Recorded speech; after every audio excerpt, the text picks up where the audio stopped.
A very good evening. You're watching Primetime News on TV1 live and direct from our Newsfirst studios in Colombo. Bringing you the news, I'm Jodabdin. And I'm Naveksha Gunasekara. Here are your headlines for tonight.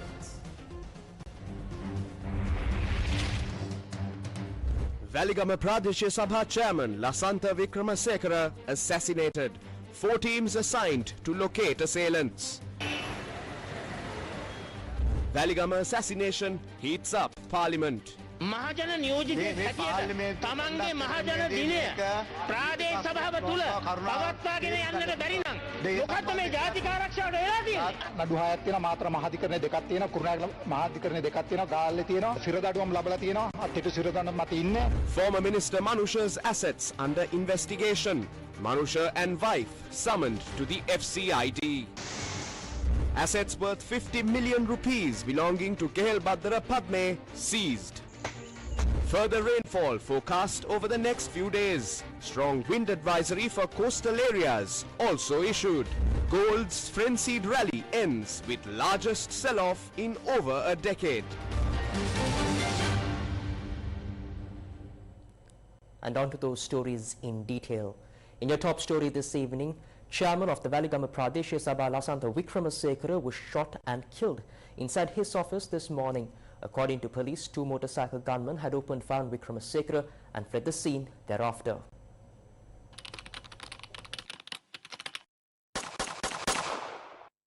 This morning, 2 people arrived at the Valigama Pradeshya Sabha premises on a motorcycle, with one of them entering into the office of its chairman, Lasantha Vikramasekara, directly. Today was a public day at the Valigama Pradeshya Sabha. According to eyewitnesses, the chairman was seated at his official desk, while the 2 visitors were seated opposite him. According to our correspondent, another person who was a Pradeshya Sabha member of the chairman's party, the SJP, was also in the office room. As a staff member entered the room carrying tea, the gunman had also entered the room, making his move and opening fire at the chairman. The chairman, who sustained serious injuries following the shooting, had collapsed next to his seat. Thereafter, he was rushed to the hospital for emergency treatment by the staffers of the Pradeshya Sabha.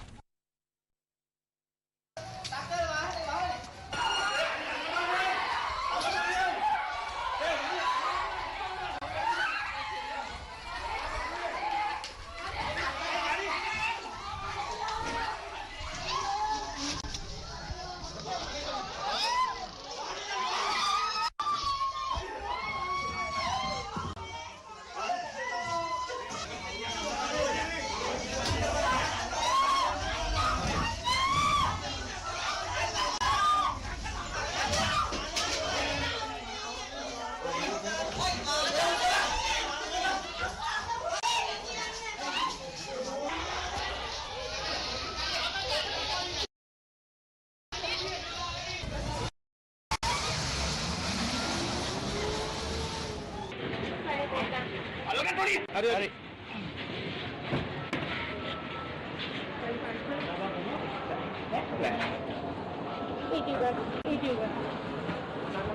මම වෙනම කාමරයක ගියේ අපි subject එකන විතරයි කරන්නේ ඊට පස්සේ සභාපතිතුමාට වෙඩි තිබ්බා කියලා කෑ ගහන්නේ උනේ අක්කේ දුවන හැවුනා අක්කේ කෑ ගහන හැවුනා බයිසිකල් එක කල්ලා ගියන් කියලා වෙඩි තියලා දුවනකොට මම දැක්කා කෙනෙක් දුවනවා සාමාන්‍යයෙන් කෙට්ටු උස ගොඩක් තරුණ කෙනෙක් අවුරුදු සාමාන්‍යයෙන් 30ට වඩා අඩු කෙනෙක් කළු පාට මාස් එකක් දාලා හිටියා අතේ තිබුණ ආයුධයක් ඒ කියන්නේ පොඩි ආයුධයක් තමයි අතේ තිබුණේ ඒ ආයුධෙත් එක්කම තමයි යා කොරිඩෝර් එක මැද්දෙන් දිව්වේ. Police confirmed that Lasantha Vikramasekara had already succumbed to his injuries by the time he was admitted to the hospital. Police added that the chairman was shot 4 times using a 9mm pistol to his head and his chest area. The Chief Magistrate of Mathura, Chatura Disanayaka, conducted the judicial inquest at the crime scene this afternoon. Lasantha Vikramasekara, who contested the local government elections recently under Samagi Janapala Veke, was elected as the chairman of the Valigama Pradeshya Sabha. Vikramasekara was a 38-year-old father of 3. Currently, 4 teams have launched further investigations into the incident.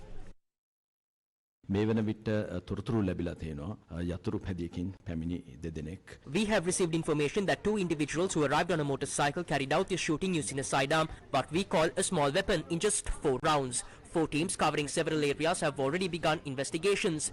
We believe that we will be able to obtain information regarding this and enforce the law. We also request the public for any information or guidance because any information provided is vital for the investigation. They entered the Pradesh Sabha pretending to be there for official matters. That is why we require more information in this regard. We have received a few pieces of information. I believe that we will be able to deliver justice to this incident in a fair manner. As parliamentary proceedings were ongoing during the assassination of chairman of the Valigama Pradesh Sabha, leader of the opposition Sajid Premadasa commented on the matter. Weligama ප්‍රාදේශ සභාවේ සභාපති කියන්නේ උඩින් පාත්තුවේ කෙනෙක් නෙවෙයි මහජන නියෝජිතෙක්. මහජන නියෝජිතෙක් හැටියට තමන්ගේ මහජන දිනය ප්‍රාදේශ සභාව තුල පවත්වාගෙන යන්නට බැරි නම් මොකද්ද මේ ජාතික ආරක්ෂාවට වෙලා තියෙන්නේ? අපිට මේ දැන් ආරංචි වෙනවා ඒ වැලිගම ප්‍රාදේශ සභාවේ සභාපතිවරයා ජීවිතක්ෂයට පත් වෙලයි කියලා. ඒ කරුණාකර මේකට ඇක්ෂන් ගන්න මොකද මහජන නියෝජිතෙක් මරන්නේ අනිවාර්යෙන් නීති ක්‍රියාත්මක වෙන්න ඕනේ. ආණ්ඩු පක්ෂයේ සංවිධායකතුමා කියනවා පැහැදිලිවම මේ ආරක්ෂක අමාත්‍යතුමා මේ සම්බන්ධයෙන් ප්‍රකාශයක් කරනවා කියලා. මෙතන සෞඛ්‍ය ඇමති ඉන්නවා. කරුණාකර හෙලිකොප්ටරයක් වෙලා කොළඹට ගෙන්න ගන්න. මොකද මේ වගේ මේ ජාතික අවශ්‍යතාවය තියෙන වෙලාවක තමාගේ දේශපාලන කාර්යාලයේ අර ඒ සම්බන්ධයෙන් මැදිහත් වීමක් කර සෞඛ්‍ය අංශ විසින් කතානායකතුමනි මේ වගේ තත්ත්වයක් තුලදී කොහොමද මේ මහජන ආරක්ෂාව සහ මේ රටේ ආරක්ෂාව ගැන කවුරු කරන්නේ? මේ ඇමතිවරු ඉන්නවා. කරුණාකර මේවට පියවර ගන්න. මොකද මේවා මේ මහජන නියෝජිතෙක්ට මේ පිළිකල යන්නේ. මේ ආරක්ෂා පිළිවෙල ගැල්ලුවක් තියෙනවා. පහුගිය කාලෙම There are reports of various shootings throughout the recent past. Individuals connected to these incidents are being arrested. I cannot report the exact status of these investigations yet. However, I can assure you that we are taking the necessary steps regarding this. We will see who is behind all this. Everything will be revealed. Don't panic. I understand your concern. We're all sensitive to this matter. Therefore, please give this some time. Give it some time. Steps are being taken to stop these. Action is being taken to stop these crimes. The government will intervene to protect the life of any citizen, not just a member of parliament or a chairman. The government has a responsibility for that. In a country where a crime wave has developed, the government is taking action to suppress those crimes. Weapons are being found. Arrests are being made. Police investigations are underway. Therefore, you too should assist by providing any information you know. That is what should be done. ඒක තමයි කළ යුතු වන්නේ. එතුමාගේ යට ගිය දවස යට ගිය දේවල් දැන් Facebook වල YouTube වල කියන ඒවා කියලා වැඩක් නැහැ. His past deeds are now being mentioned on Facebook and YouTube. Talking about that is useless. He legally won the Medigama electorate and was appointed chairman. Today he was shot as a chairman inside the Pradesh Sabha. There are MPs and ministers here who were in jail during 88-89, but now they are MPs and ministers. So even if he was in jail or did anything else during 88-89, they are now ministers. Therefore, a minister is a minister and an MP is an MP. Similarly, the chairman of the Pradesh Sabha is the chairman. We condemn this. He democratically chose a political party and contested, securing 67% of votes. We remember when he contested for the chairman's seat, about 300 government representatives were brought in and there was a threat made that day to prevent his appointment and his victory.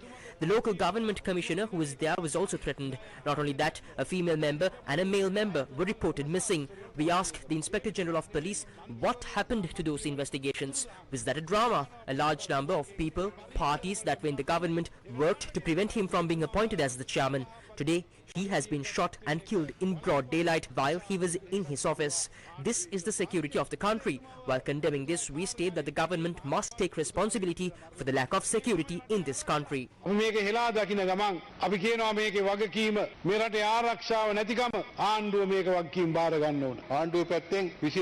the government's side, they're always trying to label him as being connected to drugs or other underworld groups. They cannot simply wash their hands by doing that. We do not have an issue with his past. It was the public who voted for him to become the chairman of the Pradesh Sabha or a public representative. Minister of Public Security Anand Vijaypala addressed the recent murder of chairman of Valigama Pradesh Sabha this afternoon in Parliament and provided a detailed clarification on the matter. As I recall, I provided a clarification on this matter on the 20th May. There are armed gangs or organized underworld criminals who carry weapons and often clash with each other. I would like to inform this House about the incident that occurred today. I believe the chairman of Valigama Pradesh Sabha, Lasanta Vikramasekara, also known as Valigama Lasa, though elected as a public representative, is an underworld criminal. He has 6 cases against him, 2 in the Mathura High Court, 2 in the Kurunegala High Court and 1 in Gaul. He has been sentenced to prison and is currently serving a suspended sentence, particularly related to underworld activities. Several organized criminals have been brought from Indonesia, and through their statements it has been revealed that they possess certain weapons. Investigations are ongoing regarding these weapons. On the 27th June, Wickremasekara also appeared in court. Faxed reports have been submitted regarding various crimes, including a case in court related to money earned from drug trafficking. In this way, disputes have historically arisen between individuals involved in underworld crimes. This incident is one such dispute. Underworld criminals often use the weapons at their disposal to escalate these disputes into murders. This is what happened in this recent case, making it similar to past incidents. We do not know whether Samagi Jana Balawegi is claiming that such individuals do not exist within their party. On the 20th May, I made a statement to this parliament regarding the SJB, mentioning specific names and places. This individual is also one of them. We do not condone the killing of underworld or any other individuals. This is a government that values all human lives. A formal investigation is being conducted, and we strongly disapprove of this murder. Regardless of their position as a public representative, this individual is an underworld gang member working within a political party and was appointed to that position by the party. However, at the time of the murder, the categorization shifts from that of a public representative to of an underworld criminal. From the investigations and the cases against him, it is clear that the police have substantial information showing he acted as an underworld operative or as a leader of organized crime gangs. The Criminal Investigation Department has this information and has submitted it to the court. A suspended prison sentence has been imposed. All of this has been formally documented. Therefore, I request the Honourable Opposition Leader and members of the party to acknowledge that if the person appointed as a public representative had been a law-abiding citizen, such an incident would not have occurred. Former Minister Manusha Nanayakkara and his wife were summoned to the Legal Assets Investigation Division of the police today in connection with an inquiry into their acquired assets. Statements provided by the former minister and his wife were recorded for over a period of nearly 4 hours today. According to the police, former Minister Manusha Nanayakkara was summoned today along with his wife and mother to appear before the Police Illegal Assets Investigation Division. While the former minister and his wife were present, his mother was not present owing to an illness.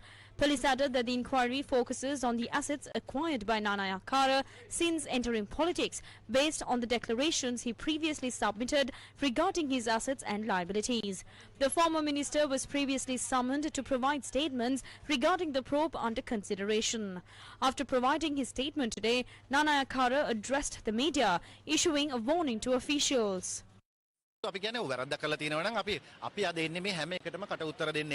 If we have committed any wrongdoing, we are here to answer for everything. We came without fear and will fully cooperate with the investigation. However, one thing must be remembered: misusing public funds allocated for investigations, salaries and assets in the future or for political retaliation will have consequences. Law enforcement will eventually act in the future. Shootings and killings have occurred, culminating in the assassination of the chairman. Who is behind this? We need to pay attention to whether these acts are orchestrated by underground networks, so-called shadow businesses or political killings. These must be focused on. That is the duty of the police. The underworld of this country will not be destroyed and shootings will not stop by exacting revenge on politicians. However, one thing must be remembered: the misuse of public funds for political retaliation will have to be accounted for in the future, including those who give instructions for such actions.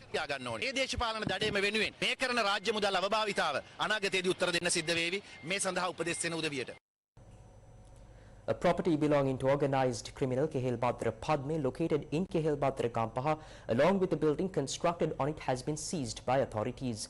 The plot of land spanning 29 perches is valued at over 50 million rupees. According to the police, a property belonging to Kehel Badra Padme, an organized criminal currently in custody, has been seized following an investigation by the Police Illegal Assets Investigation Division. Meanwhile, Kehel Badra Padme and Bako Saman, currently in custody, were extensively questioned yesterday. Police said the suspects under the custody of the Criminal Investigation Department were transferred to the Western North Range Crime Division for questioning, with special permission from the Inspector General of Police. In addition, the CID also questioned model Pumi Hansamali yesterday regarding her past association with Kehel Badra Padme. The police noted that her statement was recorded for around 3 hours. Posting on social media, Hansamali clarified her encounter with Kehil Badra Padme. Quote, "I'm sure that he purchased the cream and used it. That's why he's fair now. The CID asked me whether I had any financial dealings with him. I have never needed nor accepted any illicit money, black money or illegal funds." End quote. She also added that she advised him accordingly. Quote, "I first met him in March 2022 during a New Year celebration in Dubai along with other actresses. The person named Padme came with his wife and 2 children and took pictures with me. At that time, he said he wanted to look fair and beautiful." End quote. The Attorney General's department says the 3-member committee appointed by the department is still reviewing the Batalanda Commission report. The department added that the subsequent steps to be taken will be announced soon. The report of the Batalanda Commission that investigated gruesome events which occurred in 1988 and 1989 came to the fore after a statement made by former President Ranil Wickremesinghe during a program named Head to Head aired on Al Jazeera on the 6th of March. The government of Chandrika Bandaranaike Kumaratunga that came into power in 1994 appointed the Batalanda Commission on the 21st of September 1995. The incumbent government tabled the Batalanda Commission report in Parliament on the 14th of March 2025. A debate on the report was also conducted on the 10th of April 2025. Subsequently, the report titled "The Report of the Commission of Inquiry into the Establishment and Maintenance of Places of Unlawful Detention and Torture Chambers at the Batalanda Housing Scheme" was forwarded to the Attorney General on the advice of the President. The Attorney General then appointed a committee to review the report, and the committee first met on the 20th of May 2025. What happens next? The public watches on. Newsfirst with the people.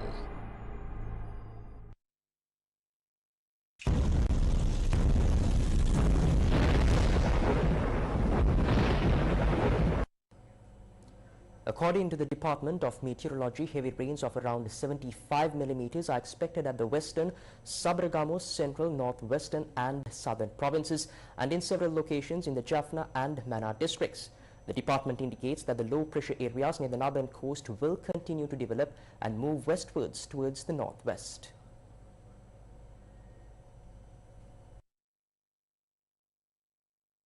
Expected to develop into a depression zone near the coast of North Tamil Nadu and South Andhra Pradesh by tonight. Due to its impact, showers or thunder showers will occur at times in the western, Sabaragamu, central, northwestern and southern provinces as well as in the Jaffna and Mana districts.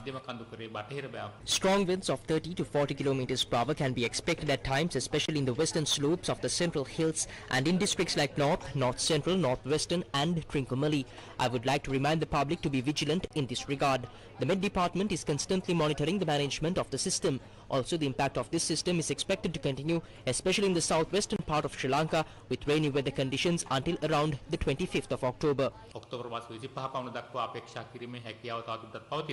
Meanwhile, the Department of Meteorology also says that an increase in wind speed is also to be expected in the northern and eastern sea areas over the next few days. Wind speeds may increase to about 50 to 60 kilometers per hour at times, especially in the coastal sea areas from Kankasanthurei to Trincomalee and Pothuwil to Hambantota. Coastal areas may experience rainfall. Therefore, we would like to remind the fishing and naval communities in this area to especially be vigilant.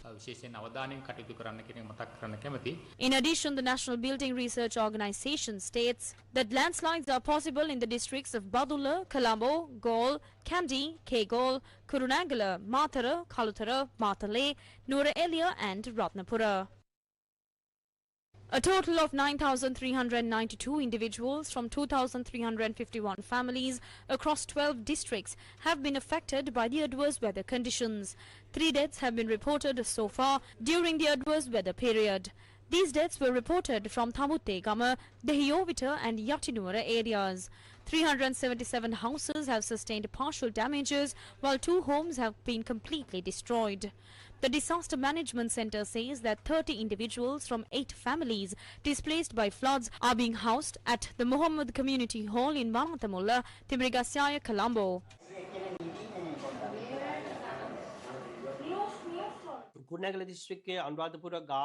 This situation has affected 12 districts: Kurunegala, Anuradhapura, Galle, Kegalle, Badulla, Kandy, Puttalam, Colombo, Nuwara, Vaunia, Monaragala and Kalutara.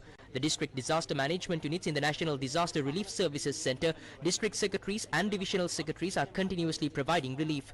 We especially remind the public in the mountainous areas that the soil is saturated with water. The heavy, continuous rainfall over the past few days has led to soil saturation. It is important to be vigilant for any signs of landslides. Meanwhile, due to the prevailing weather condition, sluice gates of several reservoirs have been opened. Newsfirst. In biz news, the price of gold in the local market dropped by 20,000 rupees today. The price of gold in the country has dropped by 60,000 rupees compared to last Friday, as it fell by a further 20,000 rupees today. This morning, the price of a 22-carat gold sovereign in the Peta gold market was reported at 322,000 rupees. Last Friday, it stood at 379,200 rupees. The price of a 24-carat gold sovereign, which was at 410,000 rupees last Friday, has now dropped to 350,000 rupees. In January 2025, the price of a gold sovereign was reported at 267,000 rupees.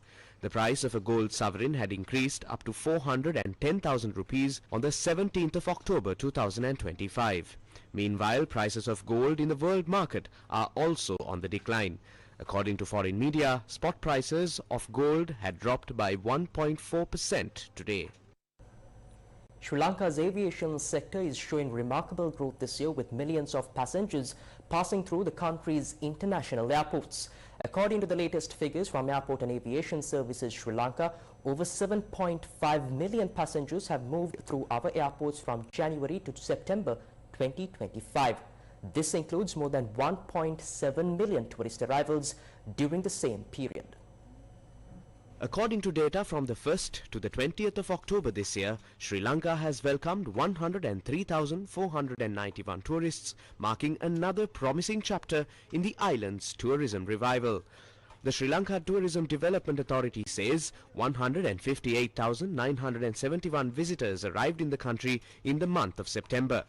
India remains the top source market, contributing 29,460 tourists in October alone, followed by the United Kingdom with 8,529, China with 8,063 and Germany with 6,305 arrivals. So far this year, a remarkable 1,828,985 tourists have visited Sri Lanka, a reflection of the island's growing global appeal as a must-visit destination. Sri Lanka's international airports are preparing for a seasonal surge as several airlines resume or launch flights for the winter schedule. Kuwait Airways will restart its scheduled flights to Bandaranaike International Airport from the 27th of October, operating 4 flights per week.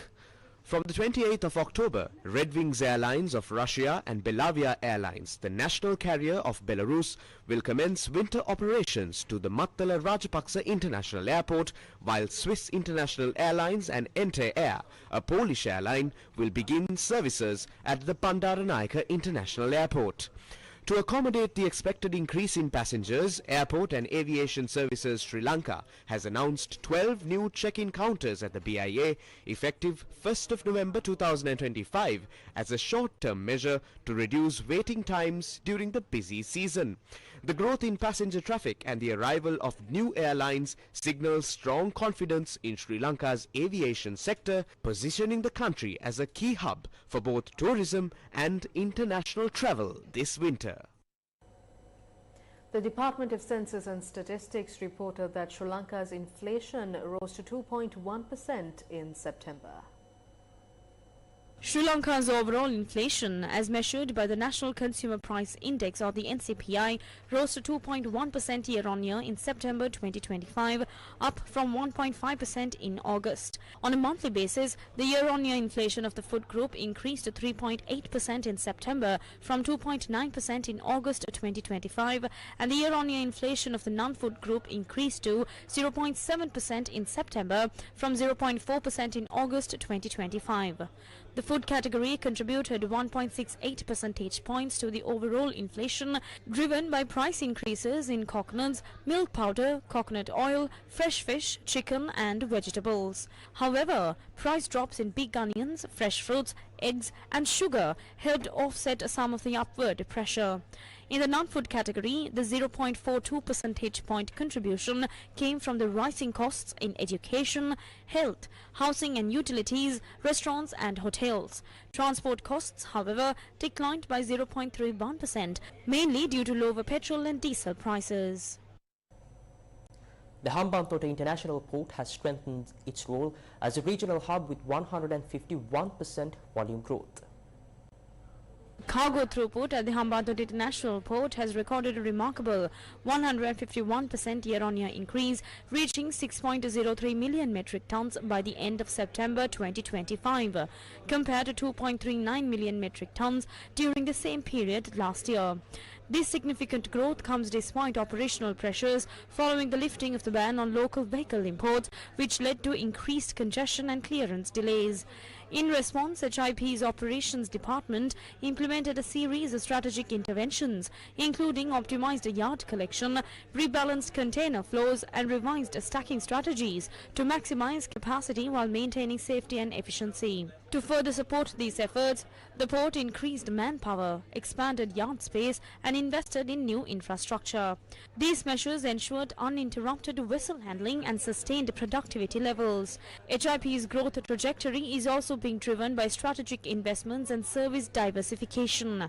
In late 2024, the port invested $41 million in new cranes, boosting its container handling capacity to 1 million TEUs annually. Additionally, the port has expanded its bunkering and energy services, with notable gains in LPG throughput and bunker volumes.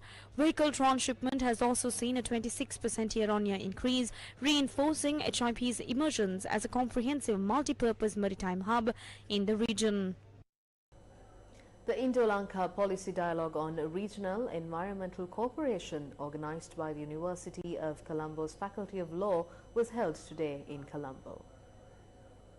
The University of Colombo's Faculty of Law, through Centre for Environmental Law and Policy, partnered with the Commonwealth Legal Education Association and Amity Law School India to host 2 environmental law events in October 2025. Today, the 22nd of October, the Indo-Lanka Policy Dialogue on Regional Environmental Cooperation was held at the university's Senate Hall under the theme Shared Futures, Shared Responsibilities. Judges, policymakers and academics discussed how countries in the Bay of Bengal can work together to protect the environment. The event was graced by Honorable Justice Surya Kant, Senior Justice of the Supreme Court of India, as the chief guest of the event. Presently, as environmental degradation accelerates, our shared geography imposes a collective responsibility on us. It seems to me that today's deliberations should not merely resolve around whether Indo-Sri Lankan cooperation is desirable. Rather, they should focus on how to evolve fast enough to meet the transboundary challenges that threaten both the nations. The Palk Bay and Gulf of Mannar are biodiversity hotspots, home to coral reefs, seagrass meadows, and endangered species. Yet, these regions are under severe stress. Overfishing, destructive trawling practices, and unregulated coastal construction have caused ecosystem collapse in parts of this marine environment. In my opinion, the routine confrontation between Indian trawlers and Sri Lankan fishers epitomizes a deeper ecological tragedy, competition for an exhaustive resource base. In this context, the Indo-Sri Lankan policy framework for environmental cooperation is strongly necessitated. The region between our two countries has in recent times re-emerged as a strategic corridor rich in marine resources but ecologically stressed. Initiatives like BIMSTEC, Bay of Bengal Initiative for Multi-Sectoral Technical and Economic Cooperation, and the Indian Ocean Rim Association reflect this burgeoning recognition that environmental security is integral to regional stability. The Indo-Sri Lankan Maritime Boundary Agreements created a basis for resource sharing and surveillance. Perhaps the solution to filling these gaps lies in judicial and civil society oversight. To this end, the Indian Supreme Court has been a pioneer in developing the jurisprudence of environmental rights. In fact, the Indian Supreme Court has pronounced judgments particularly on the subject of marine protection in a bid to control marine pollution and protect coastal environment. We share the same Indian Ocean. We are separated in landmass just by 20 kilometers of Fox Strait. And we share the same airspace. Whatever happens in India has an impact on us, and vice versa. We were talking about BIMSTEC, the Bay of Bengal initiative. Nowadays, we are experiencing the changes in Bay of Bengal and its impact on the environment. Therefore, I think this kind of dialogue, collaboration, happening at high level is very important because we have to work together related to policies, implementation, legislation. Similarly, this initiative provides opportunities for our young colleagues, the students, to experience learning together. Young students from India and Sri Lanka working together, working on a very important area for 1 week. The Indo-Lanka Policy Dialogue on Regional Environmental Cooperation helped promote new ideas and stronger partnerships for solving South Asia's environmental challenges. The Indo-Lanka Environmental Law Week, marked from the 15th of October till the 21st of October, brought together students from both Sri Lanka and India to explore environmental law and governance. The vision, core themes and distinguished speaker lineup of Big Bold Brave 2025, a Premier Thought Leadership Summit, was unveiled in Colombo yesterday. The summit is organized by the Harvard Club of Sri Lanka and the Harvard Clubs of the Asia-Pacific region. Big Bold Brave 2025, a Premier Thought Leadership Summit designed to bring together brave minds addressing the biggest opportunities and pressing challenges of our time, organized by the Harvard Club of Sri Lanka and the Harvard Clubs of the Asia-Pacific region, is scheduled to be held from the 12th to the 14th of November 2025. The press conference announcing the launch of the event was held in Colombo yesterday. This year's conference will focus on 5 pillars shaping our region's future. Number 1, education and human capital development. Number 2, technology, digital economy and entrepreneurship.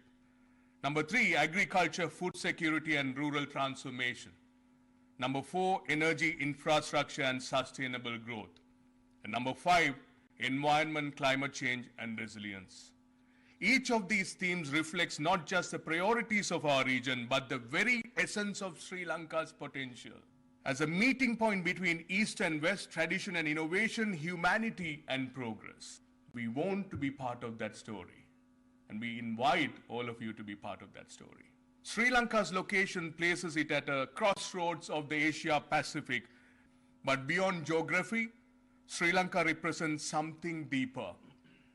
A nation rebuilding with courage, resilience, and hope. We are Sri Lankans. We are islanders.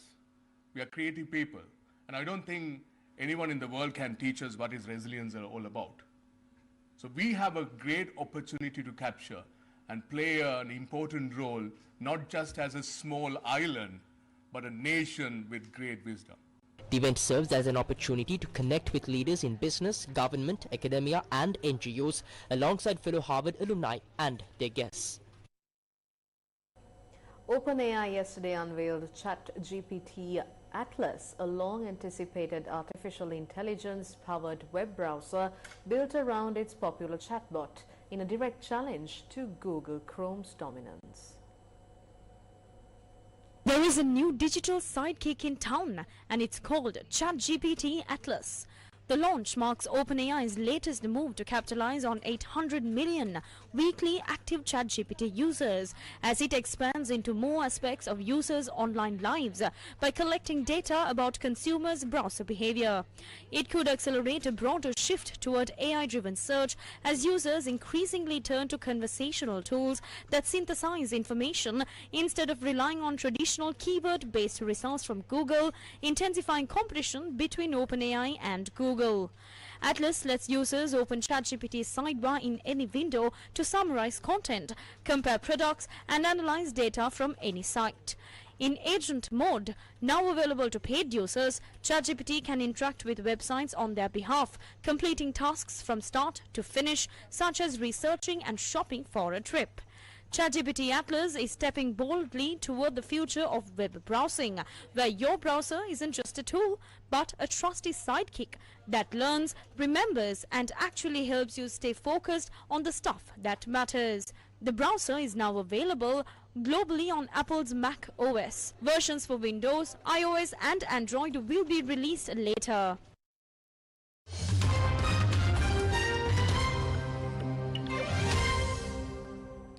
The Australian Prime Minister's plane has resumed its journey back to Australia after it was diverted earlier because of a medical emergency involving an RAAF officer. Australian Prime Minister Anthony Albanese's plane made an emergency landing in the United States after a medical incident involving a RAAF crew member. After taking off from Andrews Air Force Base, the Royal Australian Air Force Airbus A330-200, taking the Prime Minister home, unexpectedly landed at the St. Louis Lambert International Airport in Missouri. After less than an hour in the air, when a crew member on the RAAF flight was believed to have been injured. The RAAF staff member was injured by an item that fell from an overhead locker. The injury was assessed as a possible concussion and he was taken to a hospital in St. Louis for the treatment. The military representative is not a personal member of the Prime Minister's staff. The plane thereafter underwent refueling at the airport. Albanese had travelled to the United States to meet with US President Donald Trump for a highly anticipated bilateral meeting which took 10 months to secure. The two leaders met in the White House on Monday to discuss trade, AUKUS, critical minerals and a potential visit to Australia. The trip was deemed a success with the signing of a critical minerals deal and Trump throwing his support behind AUKUS. A helicopter carrying Indian President Draupadi Murmu faced an unexpected incident when a portion of the helipad tarmac at Pramadam Stadium in Kerala sank after landing today during her official 4-day visit to the state, where she was scheduled to offer prayers at the Sabrimala temple. After President Murmu left by road for Pamba, the foothills of Sabrimala via road, several policemen and Fire Force personnel were seen pushing the wheels of the Indian Air Force's Mi-17 chopper out of the small depressions at the Rajiv Gandhi Indoor Stadium. According to police, Pramadam was fixed as the location for landing at the last moment and the helipad was created there late yesterday. The landing was originally planned at Nilakal near Pamba, but it was changed to Pramadam due to bad weather. Police added, quote, the concrete had not set completely and therefore it could not handle the helicopter's weight when it landed and depressions were formed where the wheels touched the ground, end quote. She arrived in Thiruvananthapuram yesterday evening for a 4-day official visit to Kerala. Her visit will conclude on the 24th of October. Jewellery stolen from the Louvre in Paris in daring daylight robbery has been valued at 88 million euros, a French public prosecutor has said, citing the museum's curator. The sum was extraordinary, but the greater loss was to France's historical heritage. Crown jewels and pieces gifted by 2 Napoleons to their wives were among the items taken. Sunday's spectacular raid played out in the Gallery of Apollo at the southeast corner of the world's most visited museum, which is housed in a sprawling palace on the banks of the River Seine. Visitors began entering via the main entrance, marked by its iconic glass pyramid, at 9 a.m. to see exhibits like Da Vinci's Mona Lisa. But around 180 meters away from the museum's main entrance, a truck with a set of mechanical ladders mounted on it was pulling up on the pavement just across from the river. It signaled the start of a heist which has shocked the world. At 9:30 a.m., two members of the four-strong gang began climbing the ladder onto a balcony leading onto a double window. By 9:34 a.m., the thieves were in sight. Unarmed guards fled as the masked intruders stormed towards them with their power tools. CCTV images from inside the museum confirm it took them no less than 3 minutes and 57 seconds to force their way into two cases, grab the jewels and leave. The thieves were quick and deliberate. They knew exactly what they went there for. France's crown jewels consist of what could be saved or recovered after the 1789 revolution. Most of what was in the cases dated from the 19th century, worn by the two imperial families of Napoleon and his nephew, Napoleon III. In total, 8 items were taken. French officials have described the haul as priceless. But it didn't go entirely according to the plan. The Eugene crown was found damaged on the escape route, police have confirmed, seemingly dropped. Before leaving at around 9:38 a.m., the thieves attempted to set fire to the mechanical ladders they had used to gain access before reportedly mounting Yamaha T-Max scooters, which are capable of reaching over 100 miles per hour and escaping through Paris's narrow streets. Security measures have been tightened around the country's cultural institutions after a preliminary report found 1 in 3 rooms in the Louvre lacked CCTV and that its wider alarm system did not go off. US President Donald Trump no longer plans to hold a second in-person summit with Russian President Vladimir Putin in the immediate future after Russia rejected Trump's demand to stop the war in Ukraine along the current battle lines. Donald Trump has said he did not want a wasted meeting after a plan to have face-to-face talks with his Russian counterpart Vladimir Putin about the war in Ukraine were put on hold. The US president indicated that a key sticking point remained Moscow's refusal to cease fighting along the current front line. Earlier, a White House official had said there were no plans for a Trump-Putin meeting in the immediate future, after Trump said on Thursday that the two would hold talks in Budapest within 2 weeks. Key differences between US and Russian proposals for peace became increasingly clear this week, appearing to have dashed chances of a summit. Trump and Putin last met in Alaska in August during a hastily organized summit which yielded no concrete results. The White House decision to shelve plans for a second Trump-Putin meeting may be seen as an attempt to avoid another similar scenario. A preparatory meeting between U.S. Secretary of State Marco Rubio and Russian Foreign Minister Sergei Lavrov was due to be held this week, but the White House said the two had a productive call and that a meeting was no longer necessary. On Monday, Trump embraced a ceasefire proposal backed by Kiev and European leaders to freeze the conflict on the current front line. Russia has repeatedly pushed back against freezing the current line of contact. 46 people have been killed after several vehicles crashed on a major highway in Uganda. The crash happened just after midnight on the highway between the capital Kampala and the northern city of Gulu.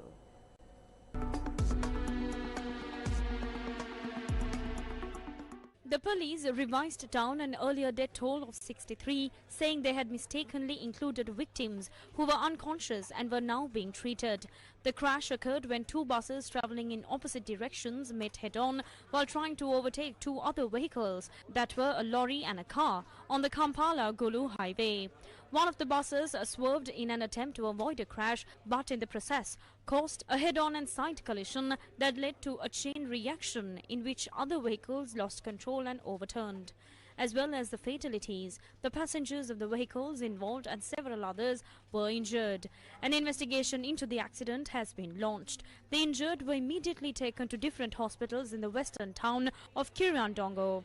In a statement, police said they were working with health and emergency services to verify the numbers and provide accurate updates as investigations continue into the cause of the tragedy. President of Uganda, Yoweri Museveni, said he had learned of the tragic accident with sadness and sent his condolences to the bereaved families. He urged caution to prevent such tragedies in the future. He directed that each bereaved family be given 5 million shillings each and 1 million shillings to the injured. Following the crash, police have urged motorists to avoid dangerous and careless overtaking.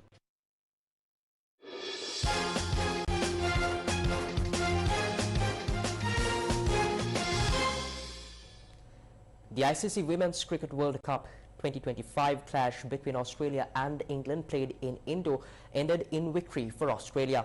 Chasing a target of 245 runs set by England, Australia women secured victory by 6 wickets with 10 overs to spare. Australia won the toss and opted to bowl first in the 23rd match of the ICC Women's Cricket World Cup 2025 encounter against England in Indore. Both teams have already secured their places in the semi-finals of the tournament, making this match a battle for momentum and pride. England's innings began with Amy Jones and Tammy Beaumont opening the batting. The pair put on a steady 55-run partnership for the first wicket before Jones fell for 18. Captain Heather Knight added 20 runs while Nat Skyver-Brunt was dismissed for just 7. Beaumont then joined forces with Sophia Dunkley, building a 42-run stand for the 4th wicket. Beaumont was in fine touch, notching up her 24th ODI half-century. She top-scored for England with 78 runs before being dismissed off a delivery by Annabel Sutherland, caught brilliantly by Georgia Wall. Her innings featured 10 boundaries and 1 6. Emma Lamb contributed with 7 runs while Dunkley made 22. England eventually finished their innings at 244 for 9 in 50 overs. All matches of the ICC Women's Cricket World Cup 2025 can be watched live on TV1 and streamed online via www.sirasatv.lk, the official broadcast rights holder in Sri Lanka. We leave you tonight with a mesmerizing performance that was recognized with a very special award just yesterday. It is none other than a song performed by the winner of The Voice Kids, Aslam Roshan, which received an award at the Bauta Local Literary Festival in Colombo. The song was composed by the director of Newsfirst English, Rinas Mohammed. Thank you for watching. Good night. The Bauda Local Literary Festival was hosted this year at the VMICH in Colombo. Held under the patronage of the Mahasangha, the event was organized by the Bauda Local Foundation. Buddhist literary works were recognized and celebrated at the festival, and the award for the Best Buddhist Song of 2024 was awarded to the winner of The Voice Kids, Aslam Roshan.